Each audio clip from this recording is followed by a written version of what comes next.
Welcome back সজল গো। একটা বিষয়ে কথা বলবো আজকে, সেটা হচ্ছে engine brake. Engine brake properly কখন কিভাবে করতে হয়। সো এখন তো রাইড করছি, আমি জাস্ট থ্রোটল দিয়ে আছি, কোনো ধরনের ক্লাসে হাত নাই। সাধারণভাবে সকলেই জানেন, অনেকে এইভাবে হাত ক্লাস করে বাইক চালান, এইভাবে হালকা ধরে। এটা কিন্তু ইঞ্জিনের জন্য মারাত্মক ক্ষতিকর, প্লাস আপনার বাইকে কিন্তু মাইলেজ ড্রপ করবে। হ্যাঁ, বাইক কোনোভাবেই টপ স্পিড পাবেন না, প্রচুর পরিমাণে হিট হবে ইঞ্জিন। সো এই কাজটা করা যাবে না।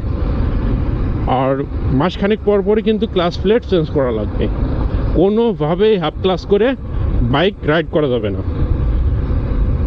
একদমই এভাবে আলগা রাখতে হবে ক্লাস, দেন রাইড করতে হবে। আসলে ক্লাস কিভাবে আপনি ব্যবহার করবেন, প্রপার ক্লাসের ব্যবহার জানলেই কিন্তু আপনি ইঞ্জিন ব্রেকটা একদম প্রপারভাবে করতে পারবেন। ক্লাস সাধারণত ব্যবহার করা হয় গিয়ার শিফটিংয়ের সময়। গিয়ার আপ করবেন অথবা ডাউন করবেন অথবা নিউট্রাল করবেন, যেটাই করেন না কেন তখন ক্লাসটা ধরতে হবে। আর এই যে কখন ক্লাসটা ধরতে হবে, এই যে 5 গিয়ারে ছিল আমার বাইক, আমি এখানে গিয়ারটা একটু কমিয়ে নিলাম ক্লাসটা ধরে, দেন একটু টান দেব, একটু টান। হ্যাঁ, ক্লাসে কিন্তু কোনো হাত নাই। এইবার আবার ক্লাস ধরবো, 5 নম্বর গিয়ারে শিফট হয়ে গেল, ক্লাসের কাজ শেষ। আর অনেক ক্ষেত্রে গাড়ি যদি একটু রানিংয়ে থাকে ক্লাস ধরাই লাগে না।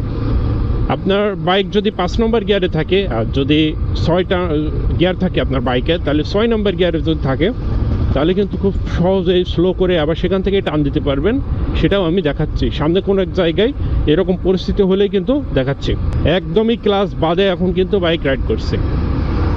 হ্যাঁ, সামনে অনেক ভিড়, এখানে ঠিকঠাকভাবে আপনাদের দেখাতে পারবো আসলে ক্লাসের ব্যাপারটা। এই যে engine brake, this is engine brake. হ্যাঁ, কোনো ক্লাসে ধরে নাই। এবার ক্লাস ধরে কিন্তু আমি যাচ্ছিও না, ক্লাস ধরেই নাই আমি, মানে আমার বাইকটা মোটামুটি গতিতে ছিল, 5 নম্বর গিয়ারে কিন্তু ওইভাবে স্টার্ট করছে। এইবার আমার ক্লাস ধরতে হবে। এই যে ইঞ্জিন ব্রেক হয়ে গেল, এইবার ক্লাস ধরে গিয়ার সাই করে কমিয়ে নিলাম 3টা 2 নম্বর গিয়ারে। এইবার এই দেখুন আবার ক্লাস ধরলাম, আবার 3-এ চলে গেল, দেন আবার ক্লাস 4-এ চলে গেল। এই যে ব্রেক হয়ে যাচ্ছে কিন্তু বাইক, ক্লাস বাদেই কিন্তু ব্রেক হয়ে যাচ্ছে। হ্যাঁ, এই যে ক্লাস বাদেই কিন্তু থেমে গেল বাইক। হ্যাঁ, এবার ক্লাস ধরে কমিয়ে নিলাম একটা গিয়ার, দেন আবার স্টার্ট। সো এটাই হচ্ছে প্রপার ক্লাসের ব্যবহার। এই যে 3 নম্বর গিয়ারে যাচ্ছে, কোনো ধরনের ক্লাস ধরে নাই কিন্তু। 3 নম্বর গিয়ারে আমি এখন রাইড করছি অনেক ভিড়ের ভিতর দিয়ে, একদমই ক্লাস ধরে নাই। তাহলে ক্লাস ধরার প্রয়োজন নাই তো। এইবার আরো স্লো করতে হবে গিয়ার শিফটিং এর জন্য, ক্লাসটা ধরলাম, দেন আবার একটু টেনে নিলাম, ছেড়ে দিয়েছি কিন্তু। হ্যাঁ, দেন আবার ক্লাস ধরে 3 নম্বর গিয়ারে শিফট করলাম। আচ্ছা, এই অবস্থায় যাচ্ছি 3 নম্বর গিয়ারে। হ্যাঁ, একটু স্লো করার দরকার হলে কিন্তু থ্রোটলটা ছেড়ে দিচ্ছি, থ্রোটল ধরছি না, তার কারণে কিন্তু এমনিতেই স্লো হয়ে যাচ্ছে। এই যে একদমই ধরে নাই।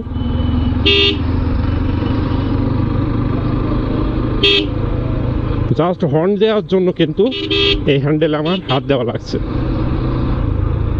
আর একটু স্লো করলাম ব্রিজটা পার হওয়ার জন্য। এই যে 3 নম্বর গিয়ারে কিন্তু আছি। সো রাস্তা এবার ফাঁকা, এবার কি করতে হবে, আমার 4 নম্বর গিয়ারে শিফট করতে হবে, তার কারণে ক্লাস ধরতে হবে। এই যে একটু টেনে নিলাম, ক্লাস ধরলাম 4 নম্বর গিয়ারে। এবার 5 নম্বর গিয়ারে শিফট করতে হবে, তার কারণে কিন্তু এই যে থ্রোটলটা ছাড়লাম, ক্লাসটা ধরলাম, 5 নম্বর গিয়ারে শিফট হয়ে গেল। সেকেন্ডের মধ্যে কিন্তু হয়ে যাবে বিষয়গুলো। আমি যতদূর সম্ভব স্লো দেখানোর চেষ্টা করছি। বাইক স্লো করলাম ক্লাস না ধরেই। হ্যান্ডেল বার থেকে আমি বারবার হাত সরিয়ে নিয়ে আসছি, এজন্য আপনারা খারাপ কিছু ভেবেন না। বিষয়টা হচ্ছে আপনাদের বোঝার সুবিধার্থে, আমি কোনোভাবেই ক্লাস ধরছি না, সে কারণে কিন্তু হ্যান্ডেল বার থেকে হাতটা সরিয়ে নিয়ে আসছি। এইভাবে কিন্তু অ্যাকচুয়ালি আমি রাইড করি না, হ্যান্ডেল বারে হাত থাকে। সো আপনাদের দেখানোর জন্য কিন্তু বিষয়টা করতে হচ্ছে। সো এই যে যাচ্ছি কোনোভাবেই ক্লাস না ধরে 5 নম্বর গিয়ারে।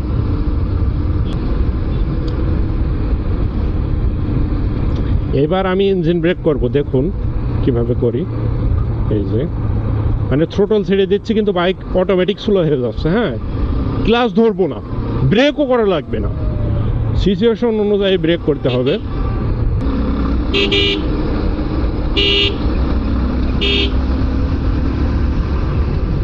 যে ওভারটেক করলাম,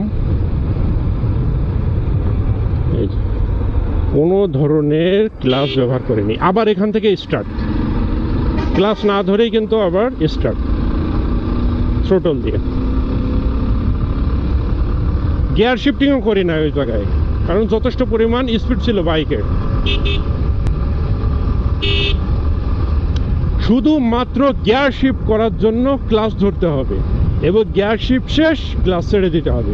ক্লাসের আর কোনো কাজ নাই, গিয়ার শিফটিংয়ের সময় শুধু ক্লাসের ব্যবহার। ফুল ব্রেক।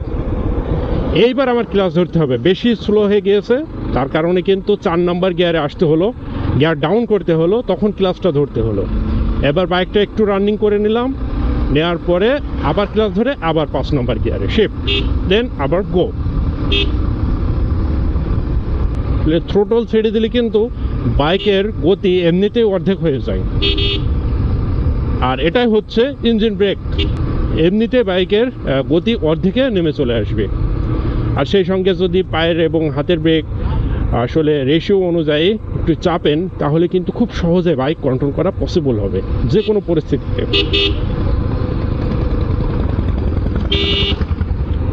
সো বাইক স্লো করছি, এখনও কিন্তু ধরে নাই ব্রেক, এই ক্লাস। এইবার ধরলাম, একটা গিয়ার শিফট করলাম, দেন আরেকটা গিয়ার শিফট করলাম। আসলে এটা এক্সপিরিয়েন্সের ব্যাপার, এটা এক সময় করতে করতে আপনাদেরও হয়ে যাবে। দেন ক্লাস ছেড়ে দিলাম।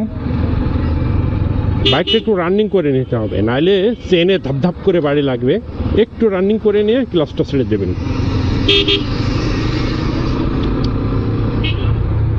আচ্ছা, সামনে আরেকটা গতিরোধক আছে, তার কারণ কিন্তু গিয়ার শিফটিং করলাম না, এই যে 3-এ যাচ্ছি কোনো ধরনের ক্লাস না ধরে।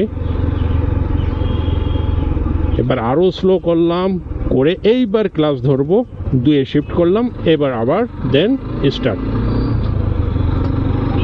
আচ্ছা, 3-এ চলে গেলাম। আচ্ছা, সামনে ভিড়, জন্য 3-এই থাকলাম।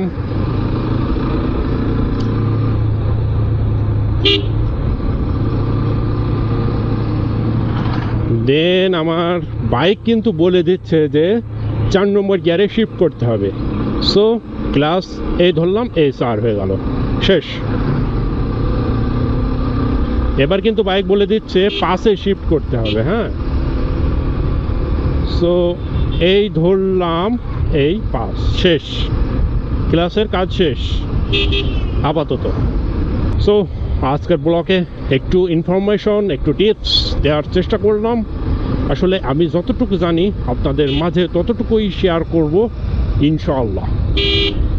আপনারাও যেটা জানেন অবশ্যই কমেন্ট করে জানাবেন, আমার সঙ্গে শেয়ার করবেন। আমার ভুল ত্রুটিগুলো একটু সংশোধন করে দিবেন, যদি কোনো ভুল থাকে সেটাও কিন্তু কমেন্ট করে জানাবেন।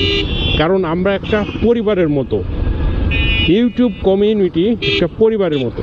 ইউটিউব, ফেসবুক, আসলে সমস্ত সোশ্যাল মিডিয়া সাইটগুলো, ইনস্টাগ্রাম, সমস্ত জায়গায় কিন্তু আমরা একটা ফ্যামিলির মতো।